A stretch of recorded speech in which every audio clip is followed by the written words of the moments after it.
yeah, all I did was just push those wires back through. Like I said, they were just so you wouldn't see them all when I pulled out the first deck.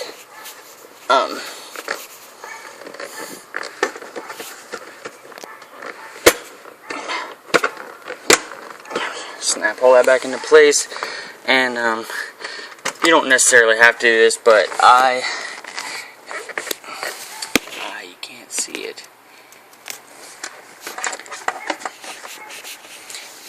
Well, this is my glove compartment, and I don't know if you can see it, but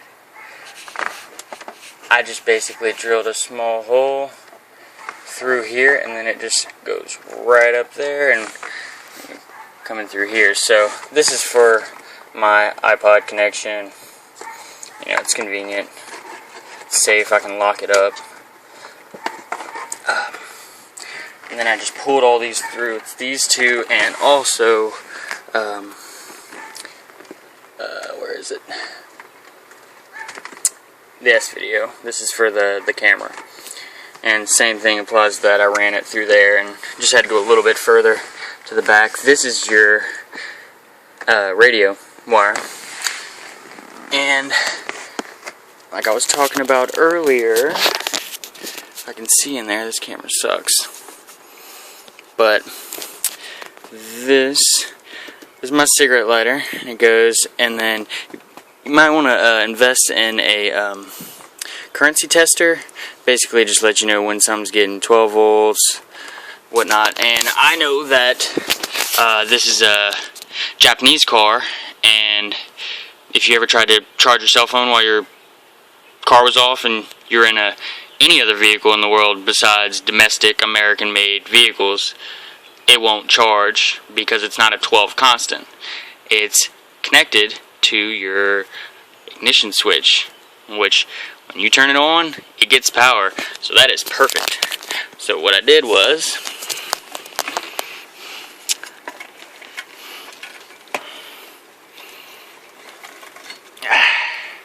see, because you don't want to go to the cigarette lighter fuse box where the fuse is and put a larger fuse, because that's not good for your whole entire electrical thing. But you can add one midway, like yourself. You can buy this, it's like $6 at AutoZone, and then it's got a little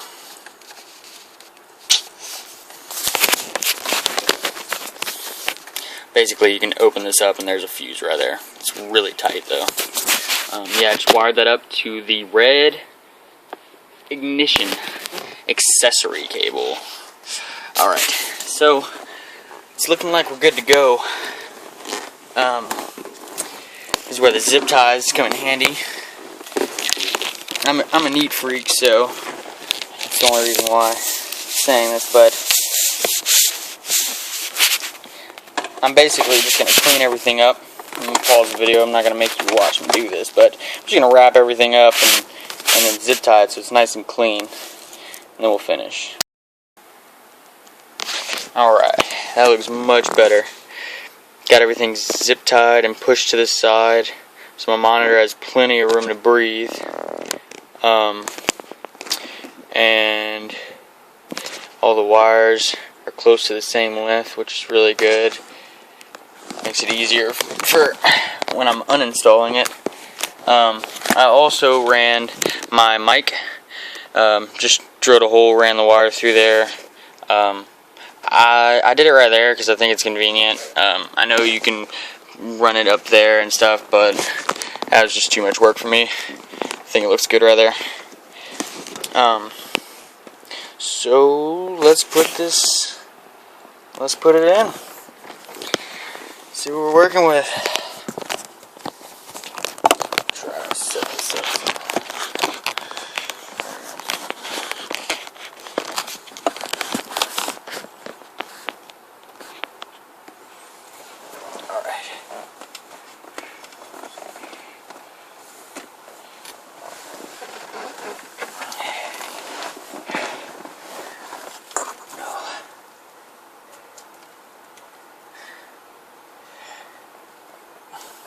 While I'm at it, I might as well keep things neat. I know, because I have to plug in my USB along with my iPod connection thing, so grab a zip tie real fast. Oh, and also, when you do this, I do this for neatness, but I always keep in mind if it is a wire that, like the remote wire, you can tighten, and the iPod connection and stuff, you can really tighten that. But when it comes to the RCA cables, never tighten them too much. Because wouldn't you hate it if that was the reason why your very expensive sound system was raspy? Okay. Alrighty.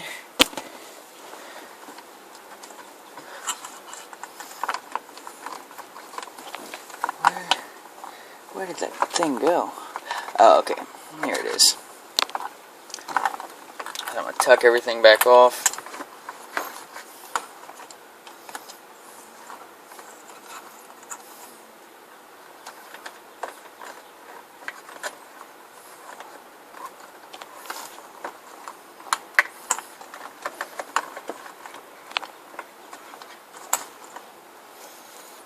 And then connect this. This one's a little loose because I like to be able to pull my iPod out of my glove compartment while I'm driving and like have it in my hand if need be. But with this monitor, I forgot I'm not gonna have to do that because I can access everything throughout my iPod. But okay, so just one more time.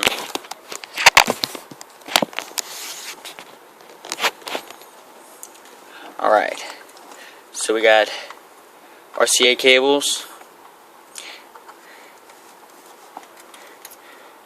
dark with red, white with white. Do it like this, make sure it is out, correct. Forgot I'd have to show this on the video, would have made my wires a little lengthier. This is my rear view camera. I'm just going to put it on this video since my subs don't need a video.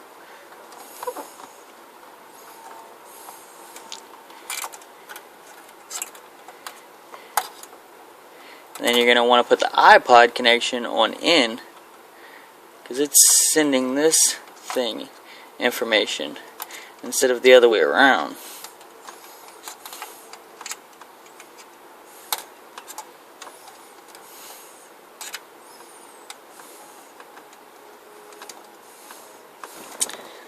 Come on.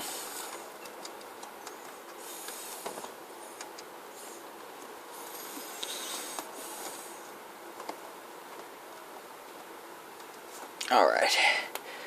Okay, all that's in. Good to go. We're going to take the radio connection.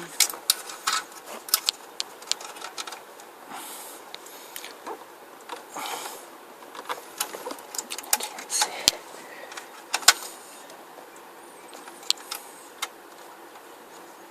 There we go.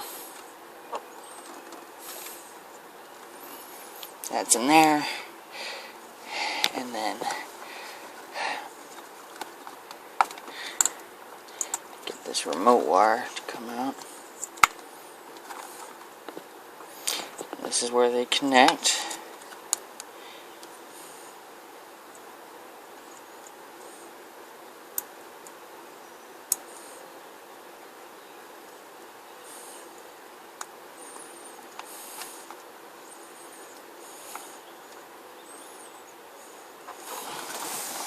And any connection like this, you normally want to wrap it with a little bit of electrical tape, but I know there's no voltage actually going through it. It's only a transfer of information.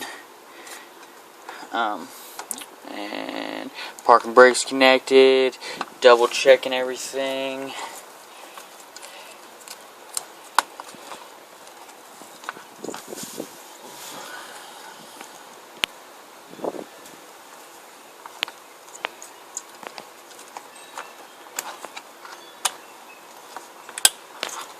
snap that in. It's good, good. Oh, one more thing. I forgot. Can you even see? Oh my goodness. Alright. This is just my mic.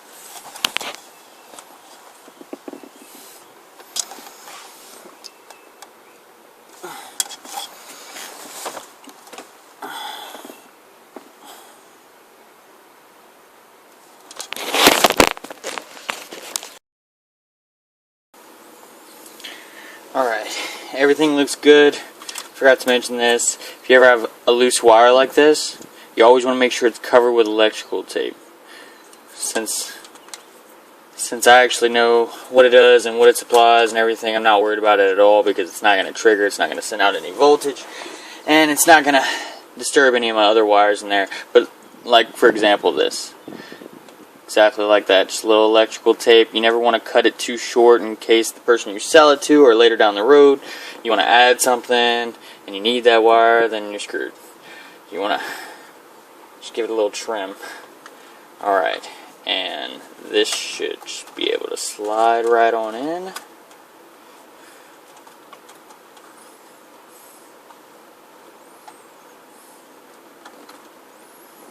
Like such. Perfect. And then you would obviously put those 4 screws in. I'm not, to save time. I mean, I will. I'll go back and do it. But just to get this rolling along, I know this video is already at like 2 hours.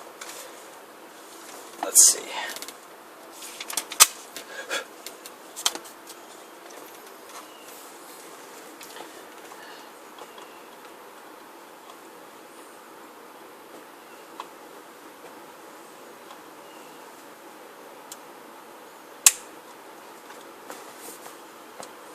You always want to push on the corners. Obviously, never on the screen.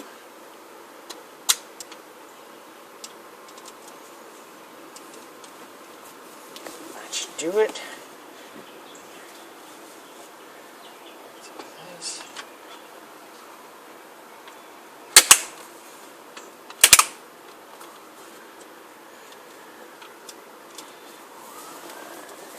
Alright. Do a test run next.